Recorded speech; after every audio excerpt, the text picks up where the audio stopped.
朋友，大家好，欢迎收看中嘉新闻，我是蔡小军。新闻一开始，先带你来看，台南明年将迈入400年。为了要庆祝航向伟大的台南，观光旅游局和动画公司合作，在安平码头举办 One Piece 海潮庆典。除了有12米高的千阳号陆上气球，还有各种海贼团的大型装置以及主题商品等，欢迎民众前往参观。安平码头出现12米高的千阳号陆上气球，象征四处航行的海贼团也要航向伟大的台南。该大型装置艺术和周边许多海贼王的主题区，一开幕就吸引许多民众把握难得的机会来拍照留念，也感受港边风情的洗礼。迎接台南400，观光旅游局特别和东映动画合作，营造各种充满创意的主题装置，相当吸睛。市长黄伟哲和许多明代贵宾都一起邀请大家走入航海王的世界。这个航海王就是小朋友、大朋友都很喜欢的。那很多虽然是一个这个充气的玩偶，但事实上它非常非常吸睛，而且是我们跟这个母公司合作哦，那在台湾的第一次的展出，那也希望大家这个能够在假日的时候哈，这个展期从9月8号到10月20号，所以总共有40几天的时间。总共52天，欢迎大家一起来哈。除了户外的大型装置展览，喜爱航海王周边商品的朋友更是不能错过活动期间限定的主题商品，不管商品或是美食都有，欢迎将快乐的回忆带回家。我蛮喜欢他们的那个拼图的部分，就是它拼图有很多种图示，这样。还有就是这个帽子看起来也蛮可爱的。喜欢航海王的好朋友们，可以到现在呢就来台南抢购我们台南的限定版的这个商品。这商品全部都是原厂授权的，而且非常的时髦，也非常的好看。那喜欢航海王的朋友呢，就可以注意到我们的帽子、我们的玩偶，还有我们各式各样的这个衍生性商品。One Piece 海潮庆典的展期从9月8号到10月29号，邀请全台喜爱海贼迷的朋友把握时间来朝圣。记者郭文吉台南报道。再带你来看，台北市长蒋万安和新北市长侯友宜共同出席2025双北世界壮年运动会暖身系列活动，和现场的民众一起体验田径及射箭2项运动乐趣。2025双北世界壮年运动会双赢，蓄势待发。教练指导正确射箭姿势，台北市长蒋万安跟新北市长侯友宜拉弓瞄向靶心，准备出箭射击，但被教练制止，只要摆动作就好。双北市长出席2025双北世界壮年运动会宣传活动记者会，与射箭冠军袁淑琪及资深田径教练潘瑞根互动，鼓励民众报名壮年运动会和世界来场挑战。那我想这一次世界壮年运动会也展现出我们能够举办世界国际赛事的能力，同时也让台北、新北展现出1+1大于2的无限可能。这个我们吕正威会长也在另外，这一次世界壮年运动会，我要非常感谢中央体育署的大力支持跟协助，让我们在整个筹备过程非常的顺利。另一方面，我们也要谢谢一起合办的相关县市，包括有宜兰县、桃园、新竹县市，大家一起共同让这一次的2025世界壮年运动会更加的盛大。同时，我们这一次的世界壮年运动会，其实在筹办的过程一路走，其实并不容易。怎么说？我们碰到了疫情，所以在筹备过程，从申办到合约的讨论、相关的会议、决选会议，甚至后来最后我们签约的仪式，都是在现场举行。而且这一次竞争非常激烈，我们最后在许多竞争的对手这个共同的竞争之下，有包括法国的巴黎、澳洲的博斯，大家共同争取。我们双北脱颖而出，所以也象征我们台北、新北过去合作的经验，以及能够举办国际赛事能力得到肯定，能够在这一次争取到总冠军。而2025世界少年运动会，我们预计会有110个国家、4万人左右的选手对职员新友会来到我们双北以及在其他县市的场馆一起参与赛事，所以不只是能够带动我们整体的运动风气，还带动了包括周边的观光、交通、永续、数位等等的发展。我想这个是我们非常期待的。明年2月开始就会正式开放报名，我们很希望所有热爱运动的朋友都可以来参与这场盛会。剩下600天，时间加倍，时间不等人。既然时间不等人，我们最辛苦的伙伴们包括运动专项协会以及我们数个团队按照表定，逐步逐步落实做好才是最重要的。那每一个环节需要我们协调的，我相信都会尽全力。尤其我们今天奥会的主持人亲自出席就表示说，已经进入到紧锣密鼓的地方了这个很重视这样一个活动。那这一次其实最主要的是运动观光文化把它结合在一起。那最主要的是还是有一个方式交通这个方式大家借过一个友谊运动的桥梁，让2个城市被讲好。其实2个城市是一个伟大的城市，我们加一加人口将近700万，将近700万，600多万，大概600万左右。那如果在周遭的宜兰西湖加进来，这些协办单位大概搞到将近1000万人口。所以其实带动的不是只有北台湾，也是带动全台湾。所以其实把我们整个美好介绍给我们所有来自各国的这些运动学者以及他们的现场，都还是做得很好。所以未来我们还会搭配很多的各单位大家努力，让全世界看到台湾。我会是明年的第一个报名的选手，然后我也会极力将我们2025参加2025世壮运的时候，将我40岁女子反铁公主的金牌留在台湾。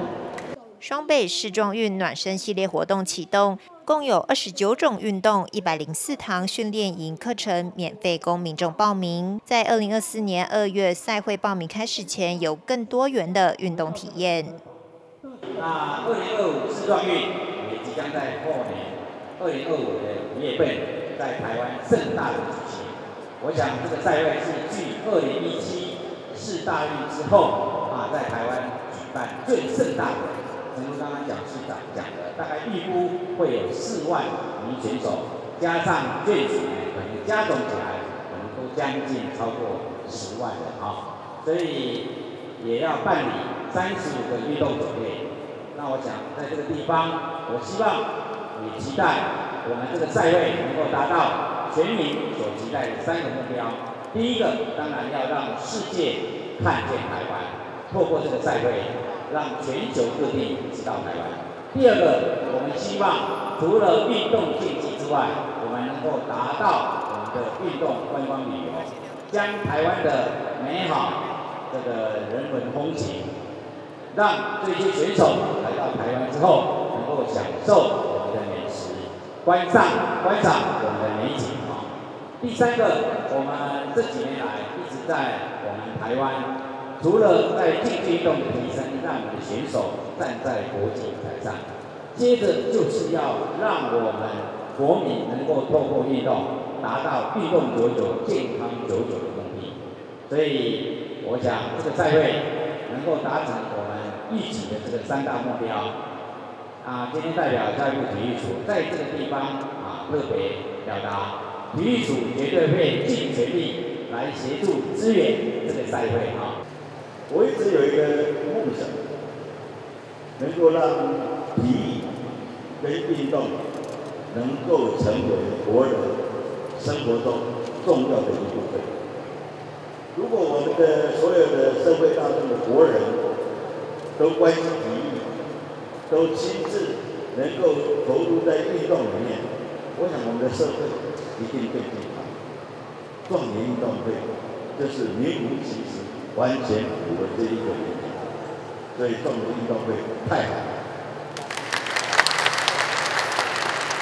距离正式赛会还有600多天，赛会明年2月开放报名，并将在2025年5月17号到30号举行，鼓励民众参加暖身系列活动，并养成运动习惯，一起为双北世壮运做准备。记者温俊、张启腾台北报道。迎接双十国庆，今年国庆筹备委员会与中华文化总会邀请东京农业大学第2高等学校吹奏乐部参访台湾及国庆大会表演，更首度与高雄市政府携手合作。10月8号下午将在高雄港7号码头演出，让民众在高雄可以抢先看。今年国庆筹备委员会与中华文化总会邀请东京农业大学第2高等学校吹奏乐部访台参与国庆大会表演，更首度与高雄市政府携手合作，将于10月8日下午在高雄港7号码头演出，让民众在高雄抢先看。这个是我们第一次在国庆跟文总合作啊。那去年的这个橘色恶魔这个橘高校来到台湾受到非常广泛的欢迎那橘高校的规模是70人，那这个翡翠骑士的规模是148人那同样都是获得日本吹奏这个乐相关的这个奖项的金赏的奖项所以精彩可期预计在10月8号的下午，在我们高雄港的7号码头，就是在大港桥这个附近，大家就可以来欣赏我们跟这个台日双方的高校的这个吹奏乐队的这个交流。为了让翡翠骑士感受高雄温暖阳光与热情魅力，高雄市政府也将尽地主之谊，安排文化参访、美食飨宴及台日学生交流，让日校师生深入认识高雄，享受高雄在地美食与浓浓人情味。我们希望说，大家可以先睹为快就可以不用到国庆10月10号到台北台看得到，10月8号就可以先看得到。我们也准备了很多的这个在地的这个美食也希望说能够借由这个东京农业大学第2高等学校的来的参访彼此这个我们学生或者是城市的交流见证台日的好交情。陈其迈邀请市民与全国民众于10月8日到高雄港7号码头抢先观赏国庆表演团体翡翠骑士大阵仗且震撼人心的演出，享受港湾风情及无与伦比的音乐飨宴。记者李正道高雄报道。基隆海洋老鹰嘉年华游行活动在基隆市区盛大登场，今年总共有56支来自各地的队伍展现海洋活力与热情，也邀请到身障与弱势团体共同参与，传递城市友爱的精神。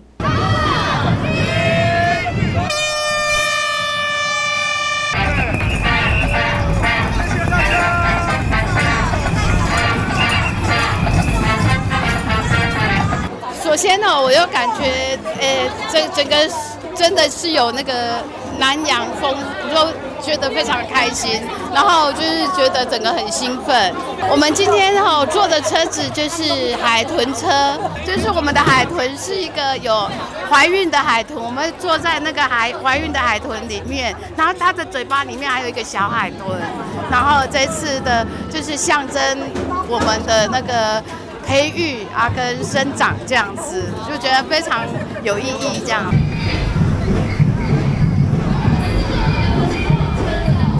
基隆海洋老鹰嘉年华大游行从国门广场正式出发，今年特别邀请许多弱势与身障的团体一起走出来，感受基隆这座海洋城市的热情与活力。还有来自学校各社区的团体以及新住民朋友都共同来参加，沿途观赏的民众排成长长的人龙，看不到尽头。就是今天天气很好，然后就蛮开心可以来游行。这是我第一次参加，所以我觉得有点兴奋，然后觉得很新奇、很新鲜。为了没有。然后你你们听说边走边跳舞，对，可能会有点热，但是我会尽力。有智慧，志成、义信、义民，还有李东，还有那个孝贤，我们6大社区一起来完成这样子。那我们希望，我们也有那个惊奇舞，我们在前面就是要让全基隆市，然后变成有爱的城市，然后大家都永远的健康快乐。嘉年华会是继基隆中元祭以后，基隆再办一个盛会，很感激在理事长的帮忙之下，今年有56个团队，25个摊位，最好的活动，请大家来基隆。我想今年这个老鹰嘉年华迈入基隆第13个年头，那我们非常感谢蔡秋玲理事长等等相关的团体，今年有56个团体共同来表演，仿佛我们基隆的街头就是一个嘉年华的现场，观光的圣地。那我想我们海洋就是基隆经济发展的一个机会，我们未来希望我们的理想是希望我们未来基隆可以开发海洋蓝色公路、蓝色经济。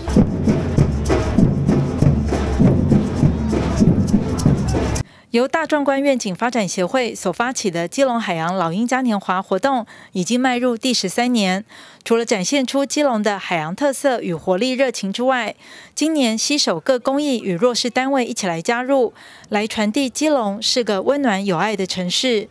记者黄日升、陈淑平基隆报道。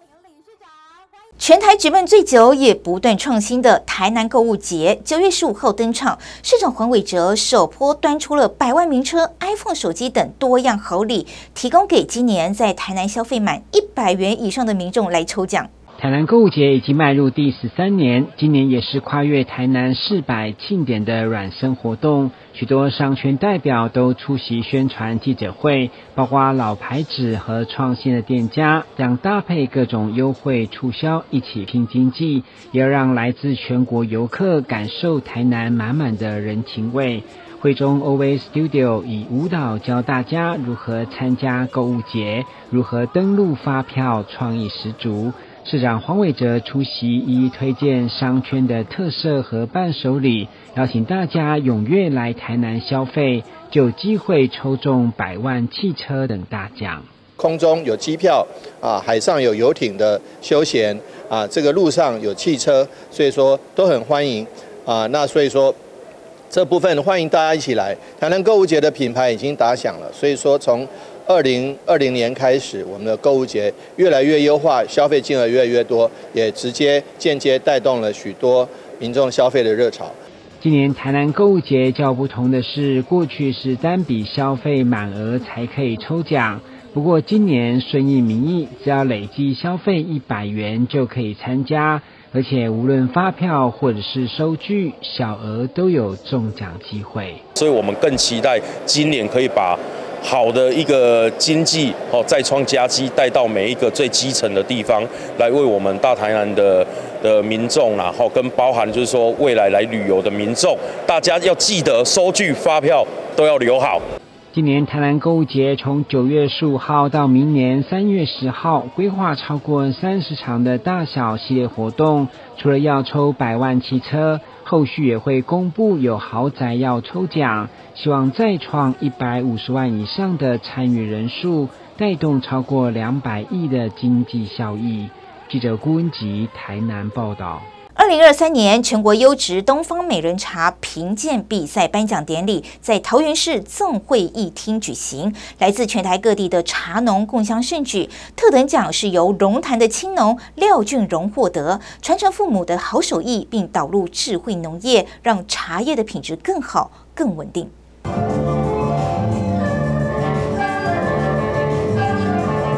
2023全国优质东方美人茶评鉴比赛颁奖典礼在桃园市综合会议厅举办。桃园市长张善政表示，东方美人茶有独特的香气，要种好茶、做好茶也非常不容易。他也肯定今年特等奖得主廖俊柔，不仅承袭父执辈的好手艺，还导入智慧农业，很高兴可以看到传统产业被传承，还更精进。要能够培育出好的东方美人茶，真的是非常非常不容易。那么今年比较特别的是说，我们得到特等赏的，我们左边这位青农廖俊荣哈，他是父子相传，其实是有父子档。我们非常高兴看到说我们的这个廖俊荣青农能够承接家里面这个非常悠久的这个种茶的这些传统，能够得到特等赏。另外呢，他也特别用了智慧农业，用更少的水、更少的人工，可以能够收成一样高品质的这个茶叶。所以我们非常高兴说，今天尤其是我们桃园能够在地的茶农，龙潭区的茶农能够得到我们1年1度这个大奖。廖俊荣是龙潭的青农，原本做餐饮业，后来毅然决然回家接手制茶产业。为了提升茶叶的品质跟产量，这几年投入智慧农业，还成为桃园智慧农耕团的大队长。其实我们在茶园呢就有设置一个气象站。气象站它其中有土壤的 sensor， 监控它土壤的干湿度。然后我们在灌溉的部分呢，因为长期桃园市政府都有给我们在平地茶园做灌溉的资源跟补助，我们已经导入智慧化。我们在灌溉呢，借由刚刚我说的土壤 sensor， 它的土壤干湿度。它介于多少的时候，它可以自动给水、自动补水。我们用最节省的成本，然后让茶叶达到最高的产量。而且这一些动作呢，都可以在我们的手机上操作。廖俊荣表示，传统农业是看天看经验种植，智慧农业则是靠数据说话。他结合父亲的经验跟科技，让茶叶产量跟品质有效提升，可以得奖很开心，也让上好名茶的品牌再一次被打响。传统上呢，比如说我们在干旱的时候呢，以前大概都只能用经验值这是父执辈给我们说啊，今天茶园的泥土可能比较干了，需要给水，可是我们没有一个数据那我大概走了3年的智慧茶园，然后我们在后台呢有累积一些数据所以我们就用这些数据加上父执辈的经验，然后我们就给茶园适时的给水，这样我们的产量呢也不会因为泥土太湿。过剩，然后泥土太干，而且量会太少。就是感谢父亲，就是从我回家到现在，其实我觉得，父执辈他们在做茶的时候呢，他们可能不会给予太多的鼓励跟奖赏啦。那可是他都会教我们，那我们就是努力把它做到最好。然后今天得到这个殊荣，我相信他应该也很高兴。张善政表示，桃园近年投入智慧农耕技术，提高栽培茶叶的效率，以更少的水种植出更好的茶叶，为辛勤的农友带来价值更高的回馈。期待桃园青农制茶技术与成果能够拓展到全国。记者赖伟一桃园报道。世界客家博览会除了2大主题馆外，也串联了8个桃园的在地副场馆，带您来一探位在龙潭的台湾客家茶文化馆。这一次推出了寻客茶路特展，除了探索茶产业的100年历史外，还可以欣赏到知名影集、茶经等美术道具与戏服，学习多元的茶文化。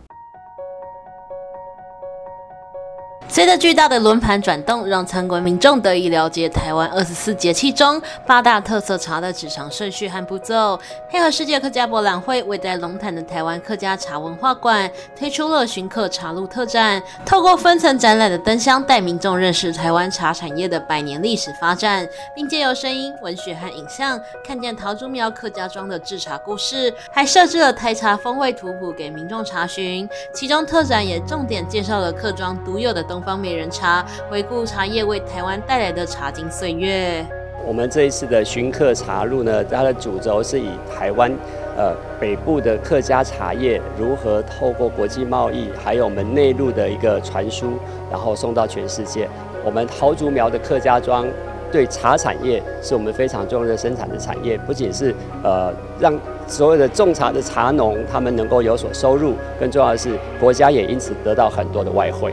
我们希望来到看完我们客家寻客茶路的展览，对我们客家庄的东方美人茶有更深的了解，也了解到那个年代甚至于未来我们台湾茶产业都是可以发展的，发展得非常的好。另外，馆长也介绍可顺游的特展，是当初在开馆时与知名影集《茶经》合作所推出，2层楼的空间展出了剧组当时所使用的美术道具和戏服，还有各个场景的搭建布置，提供粉丝拍照合影，并介绍了《茶经》剧本原型北埔江阿兴的茶叶经商故事，以及设置课语教学互动装置，带大家沉浸在茶经的时代氛围中。我们茶经特展呢，我们主要介绍民国35年开始到民国54年之间，台湾茶产业在北埔所发生的故事。它的背景呢是以北埔的江阿兴为主轴，然后由郭子乾所主演的《茶经》。那我们在整个茶经特展里面，有很多是属于我们电视剧里面的各种道具跟布景，那是一个非常好拍、好看，而且呢非常具有茶叶知识的一个场景。这边还有个多媒体语音专区，那我们可以跟着我们的影片，跟着学剧情中的主角呢来学客家话。2022年底才开幕的台湾客家茶文化馆，位在桃园与新竹交界，本身建筑设计涵盖了茶园，其中贯穿建筑的茶廊还设有6国茶室，请来专业茶师，让民众了解到包含台湾在内各国多元不同的茶文化。馆长也补充，假日馆内还有摆摊市集，以及配合世科博的舞台表演活动，十分适合大家来个悠闲一日茶文化小旅行。我们台湾客家茶文化馆是在去年的12月10号才刚开幕，是一个非常新的场馆。那在这里呢，不仅可以了解我们桃园桃竹苗我们客家茶文化的一个发展历史，这边的茶廊也规划了6国茶室，让世界各地的文化都能够荟萃到我们茶馆来，让大家知道外面的各国是如何来喝茶。那如果肚子饿了，也可以到我们的中餐厅、西餐厅来用餐。在礼拜6、礼拜天，我们这边还有高原市集，有很多的文创商品跟小农来这边做摊贩哦。希望大家有时间来台湾客家茶文化馆来度过快乐的一天。世界客家博览会在8月11号开幕，除了2大特色主场馆，也连接桃园在地8个副场馆，希望能让大家看见客家族群的不同面貌。而台湾客家茶文化馆便希望透过特展，带民众认识北部客家庄的茶产业故事，追寻当年台湾跃升世界舞台的茶经时代。记者刘雨婷桃园报道。购买通勤月票又有好康喽！高雄市政府交通局推出了搭捷运去运动的月票，民众只要购买399元的通勤月票，就可以用900元加购林雅运动中心的健身月票。高雄市的林雅运动中心就位在高雄捷运季集馆站出口旁，搭捷运来林雅运动中心运动可以说是相当的方便，因此市府交通局就和运发局合作，推出399通勤月票，加购900元健身月票，合计1299元，就能够低碳通行健康生活，一次满足。民众自9月15号开始到年底，只要购买我们399的通勤月票，凭纸本的月票收据，或者是 Mango App 的购买月票的页面呢，就可以以加价购来购买原价是1250的林雅运动中心的健康月卡。那加价购的金额是900元，这样的一个优惠价，相当于每个月只要1299元。对，最主要是因为我们楼下就是捷运站，所以很多来我们这边运动的也都是会搭乘捷运或者是公车，然后甚至我们旁边还有 U-Bike， 对，所以都算是一个交通还蛮便利的一个运动场馆。林雅运动中心除了具有绝佳的交通地理位置之外，里面的健身空间更高达300平，而健身月票原价要1250元。如果已经购买399通勤月票的人，就可以用900元买到，等于省了350元。反过来说，用原价的健身月票再加49元，就可以享有市区通勤月票的通勤服务。哦，这样就会。对，就是你换个角度想，应该就会。让大家知道，我们捷运站上来这边有个运动中心，也不用怕说你运动完，然后又会很晚很累，回去路上又会路程会太久，然后就是借由捷运，就是直接把你送到家。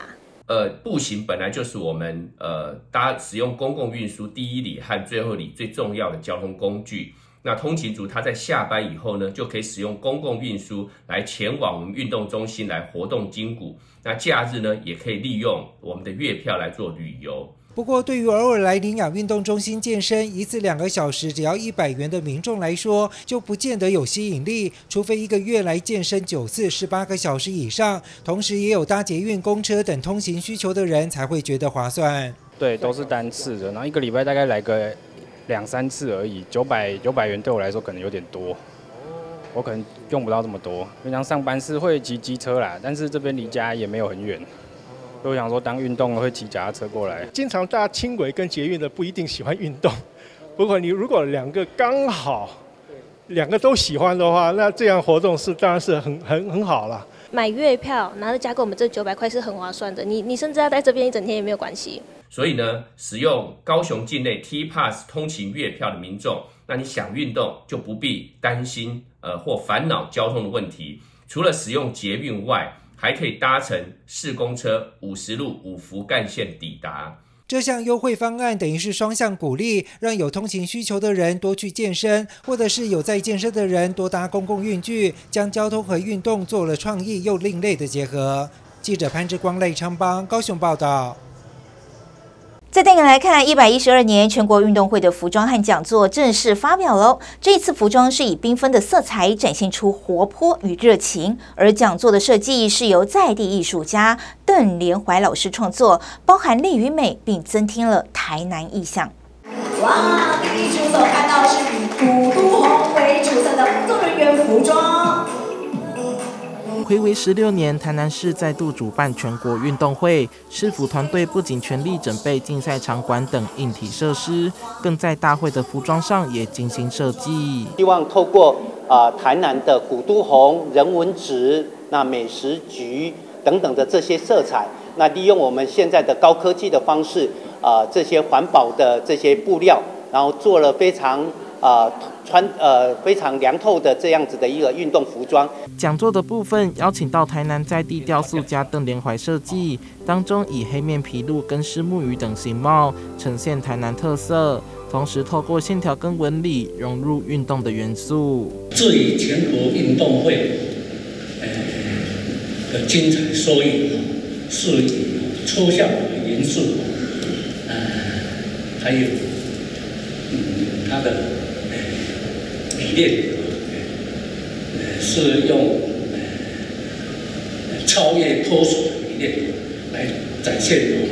另外，赛事的 logo 以金元发想，结合台南的南字，将科技结合运动。市府期盼透过艺术设计聚集，替全运会选手增加活力风采。大会贵宾伴手礼也是由在地知名观光工厂所制作，要让全国感受到台南府城的魅力。记者杨寿怀台南报道。开学了，护眼护照检查做了吗？台北市卫生局呼吁家有国小学童的家长，趁着开学之际，要带孩子来预约专业视力检查，可以掌握孩子暑假后的视力状况及远视储备量，还可以参加抽奖哦。根据卫福部国健署研究指出，幼儿园大班升小一、小一升小二以及小6升7年级的暑假是孩子发生近视的3大高峰。规律视检以及正确用眼是儿童视力保健的唯二法则，而远视储备量也就是远视度数是对抗近视的重要指标。建议国小低年级应有100度的远视度数，而中高年级则至少应有50度以上的远视度数，才能有效对抗近视的威胁。婴儿从出生开始，大部分的婴儿是远视哈，那在渐渐的成长跟发育之后，眼球变长变大，就会形成正视眼。那如果是太早发生近视的话，造成高度近视的危险性就大增。因此，我们会希望在低年级的小朋友，他有维持在100度的远视；那中高年级的小朋友可以有50度的远视，这就是所谓的远视储备量哈。如此才有办法对抗近视的威胁。那最近在开学前有小朋友就回来开学前的检查，那这是一个9岁的小朋友，他4月的时候他的度数是平均是200度，到了8月中以后，他8月10几号来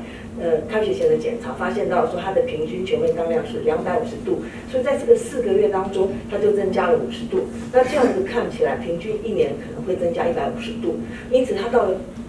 小学毕业之后会有到700度高度近视的危险哈。根据卫生局111年分析学童用眼行为资料发现，近距离用眼及户外活动少是国小学童近视的关键原因，呼吁家长与小朋友谨记护眼密码853240。发展出帮我3240、853240，可是其中里面呢有2个是最重要的，一个就是近视就是看得太近了。如果我们看近的时候，少于30-35公分呢，会有4成变成近视的可能。那如果户外的时间不够呢，是另外一个重要的原因，就会增加3成的这个近视的机会。因此呢，我们在探讨了19439名2年级学生追踪2年之后，我们发现的这样的数据。所以呢，我们第一个是要帮忙孩子不要看得太近。那之所以会东倒西歪，然后看得太近呢，很有可能是他的核心肌群训练不够。因此，我们发展出爱眼的元气操以及抗力球的运动，就能够让孩子的这个腰腹的力量能够增强。第二个最重要的原因就是户外的时间不够。那我们发现说，他只要在户外多1个小时，就会减少2%近视的这个机会，真的很重要，对不对？而且呢，我们到户外，他呢，爸爸能够减肥，妈妈能够补钙，孩子还能够长高以及护眼，是不是全家都很好的一个活动呢？为鼓励家长及孩子善用护眼护照检查，自主管理视力健康，卫生局特别办理爱的鼓励一起来护眼护照检查抽奖活动，涉及或就读台北市国小学童，即日起持护眼护照或护眼卡至165家合约医疗院所完成专业视力检查，均可获得抽奖机会。记者林希慧台北报道。接下来带您来高雄寿山动物园看名叫小芋头的冠豪猪宝宝满月喽！超萌的吃货模样曝光，相当讨喜。透过镜头一起来瞧瞧。迷你的冠豪猪宝宝依偎在他的妈妈身旁，模样相当可爱。这是寿山动物园不久前出生的新生冠豪猪，因为它看起来就像一颗芋头的样子，因此园方把它取名为小芋头。转眼间，它长大了。小芋头的爸妈会将食物舀进水管内，让小芋头食用。小芋头也会学着爸妈的动作享用食物，吃货模样实在萌翻。小朋友就是从小就喜欢动物嘛，那看到冠豪猪的话，就觉得说已经很久没有来这边，就是实际上看到这些动物了。平常只有在电视上面才看得到这样。他现在跟着妈妈还跟得蛮紧的，然后也还在吃奶。那爸爸也很会照顾他，那等于说他们这个家庭非常的幸福啦，就是爸爸妈妈照顾小孩子照顾得很好。不过这只名叫小芋头的冠豪猪有点害羞，保育员将食物放在一旁，小芋头的爸妈以及其他比较大只的冠豪猪纷纷跑出来，大方的吃东西。但是这只小芋头是悄悄的探出头之后，咬了一块就又转身躲起来了。那我们就试着放了一些食物，但是小芋头很聪明哦，他因为生性是比较害羞，那可能也还没有太多接触陌生人的那种机会，那所以他刚刚就是出来，然后在门口把食物叼着，然后又进去洞口里面呢，去洞里面这边吃。冠豪猪吃东西的样子也让人感到十分疗愈。有趣的是，冠豪猪最爱玉米、香蕉和地瓜，还会将不喜欢的红萝卜摆在一旁慢点再吃。那其实我们豪猪他们还是会有些挑食，其实像有些豪猪他们就可能对红萝卜他比较不喜欢，他就会摆到比较后面才吃。那其他的可能像是玉米呀，然后像是苹果等等的食物，他们比较喜欢吃的话，他们就优先把它吃完。因为冠豪猪身上有刺，有人或许会以为它是刺猬，那可就错了。你还在冠豪猪与刺猬傻分不清楚吗？两者之间的外形就有一些差异，像是冠豪猪与刺猬的刺分布不太一样，长短也不同，甚至体型的大小也都不一样。冠豪猪的体长大约60公分，但刺猬体型只有手掌大。其实冠豪猪它的刺是分布在它的后背到它的尾巴，它比较长。那其实像我们的刺猬，它其实很小只，它就算长到成年，它其实就像是我们一个手掌这么大。冠豪猪白天喜欢躲在水管底下，用餐时才会出现。虽然名字里有猪，但分类学上和老鼠比较接近，属于啮齿目成员。因为身上有刺，保育员一开始也有些担忧，索性建立情感之后，已经取得他们的信赖。记者郑光佩、庄淑婷高雄报道。同样是猪哦，要带你来看基隆的山猪。基隆的绿竹笋非常好吃，常常吸引山猪还有山羌来大快朵颐，让部分的农友大失血。因此多年来，农友们就争取装设电网。终于在今年8月，在中央和地方政府的补助下，全数完成，终于不用请猎人来帮忙抓山猪了。老猪啊，这就是啊，这就是电网啊。在七堵马东里笋农李文良带领下，市议员张耿辉等人穿过竹林，映入眼帘的是由3条类似粗铁丝搭成、通上电流的电网。笋农也特地拿着设备测试已经通电的电网给张耿辉了解，也请他注意不要摸到，避免触电。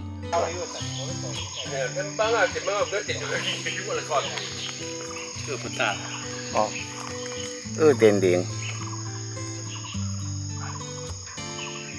李文良表示，电网架设好之后，确实没有再传出有山猪或是山羌进来吃绿竹笋，终于不用再请猎人帮忙，也感谢政府和笋农共同分担补助经费装设电网。已经安2个礼拜哈，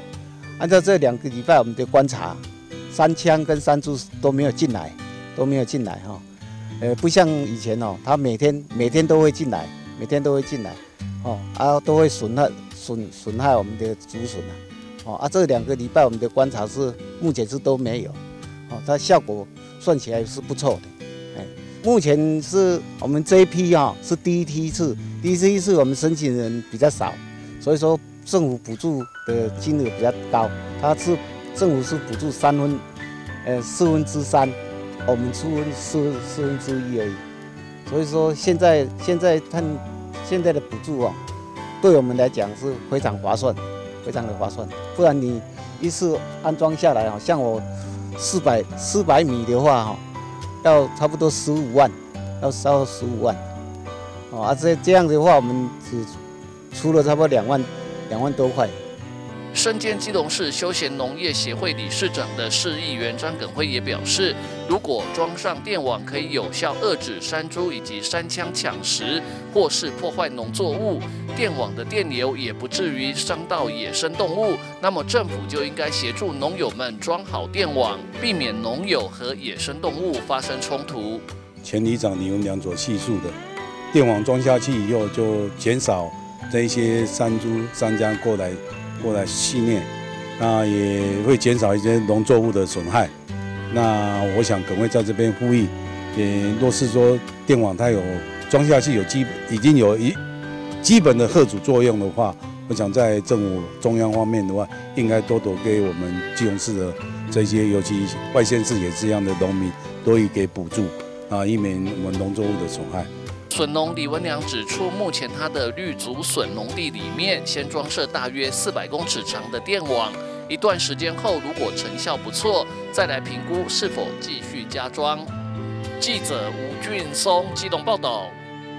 新北市三峡国小在暑假期间新增了一处艺术空间，种植了一株印度黄檀。近期校方特别进行造景美化，在保护老树的同时，也提升校内的景观，激发学生的艺术细胞。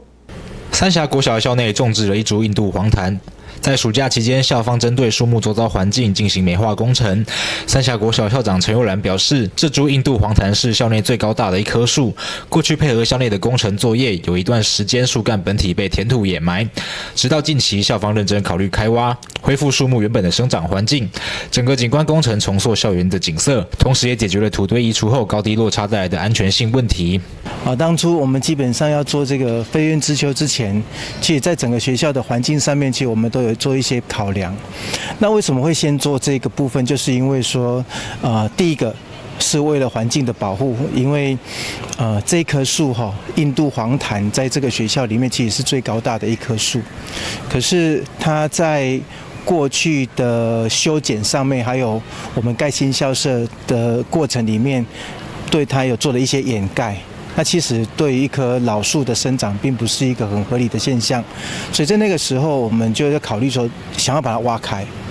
让它可以真正再回到它原本应该要呼吸的条件。那第二个部分是，当挖开的时候，会牵涉到学生的安全的维护。所以在设计上面就会考量说，那我要用什么样的方式挖开了之后，不会有一个很大的高差，让孩子产生危险的问题。那再来就是艺术美感的体验。陈佑然表示，学校希望培养同学们对于艺术及美学的敏锐度。这次的环境工程设计找来了艺术领域的专家，希望结合三峡渊山地区的意象，打造拥有地方元素的造型装置。完工之后，此处也成为同学们下课时间经常活动的区域。因为在这个不管是任何的学校里面，我们都希望说，孩子能够在生活中借由对于美的事物的接触，开展它不一样的对于学校不同艺术的欣赏。那我们学校里面其实大部分的教学都会牵涉到，比如说绘画、劳作。可是对于比较专业的一些艺术的设置的话，它其实比较接触的机会比较少。所以我们才会想说去考量结合鸢山的这个概念，学校就在鸢山旁边，结合鸢山的概念啊，鸢就是老鹰，而我们三峡来讲，我们希望每个孩子就像一个老鹰一样，能够翱翔在属于他自己的天空。有自己可以发展的领域，所以在这样的思考之下呢，在找一些艺术家来讨论之后，才设置了这个飞鸢之丘。一方面能够给孩子一个意象，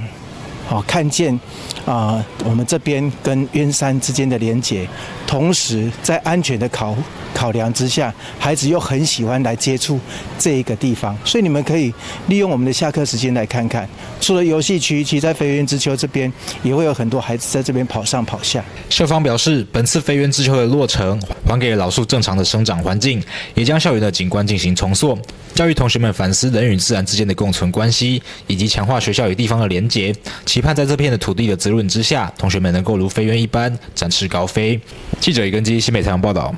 再过不久就是中秋及双十连假了，高雄旅宿业的订房率平均突破70%，业者很肯定市府上半年推出的精彩活动，除了带来观光人潮外，也让地方的旅宿业者给予高度的肯定与支持。高雄在上半年精彩活动不断，暑假系列活动也为高雄带来不少人潮。光是上半年住宿人数就高达了大约有390万人，达到疫情前85%的水准。外籍旅客相较于去年更成长了80%，让地方的旅宿业者是给予支持与肯定。其实高雄目前来讲，今年的活动特别的多。那每一次如果有高雄举办一些大型的演唱盛事的话，事实上住房率都相当的好。有，其实我们非常感谢高雄市政府观光局办活动，这是带动人的经济人的经济有人的经济会来这边消费观光，会住下来，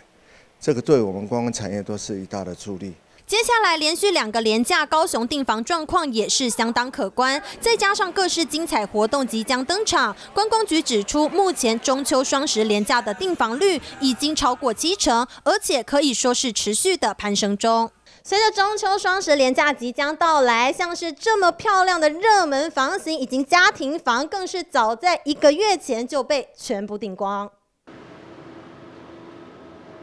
不只是热门房型早早就被订光，在高雄整体的订房率也都是相当高，有酒店高达80%至90%之间，也有饭店高达75%到80%的好成绩。可以看到高雄观光的人气实在不小。目前按照我们的中秋跟双十的状况的话，依照这个热络的程度，我们上看住房率会到达80%至90%之间。我这边是比较靠博二因为博二这边都有活动所以这边蛮多人的。我这边大概是75%到80%。根据高雄市旅馆商业同业工会理事长指出，整体高雄的订房率大约也有6到7%之间。中秋连假跟国庆连假，其实靠山区跟海边的旅馆会比较早满，市区的观光会比较早满。那整体上，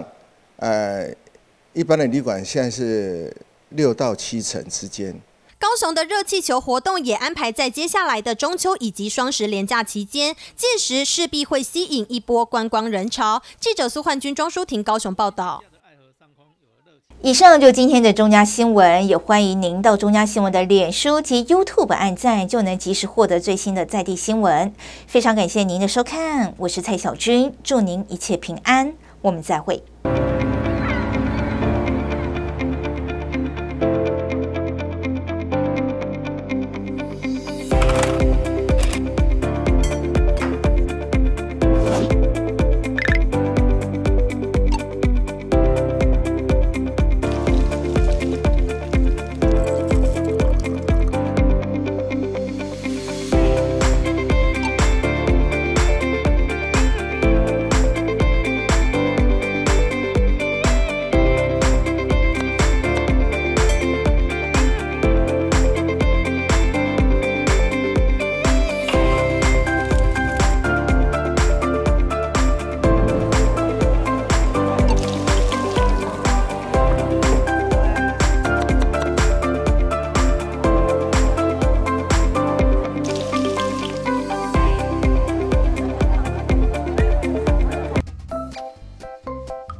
机上盒经销商强力查缉，据查获778台非法机上盒，涉嫌侵权金额超过台币10亿元。看到一则则的新闻，这些制造、输入或销售侵权机上盒的业者都会遭到最重可处2年以下徒刑和50万元罚金。影视产业是文化输出的软实力，可带动旅游、观光等行业发展。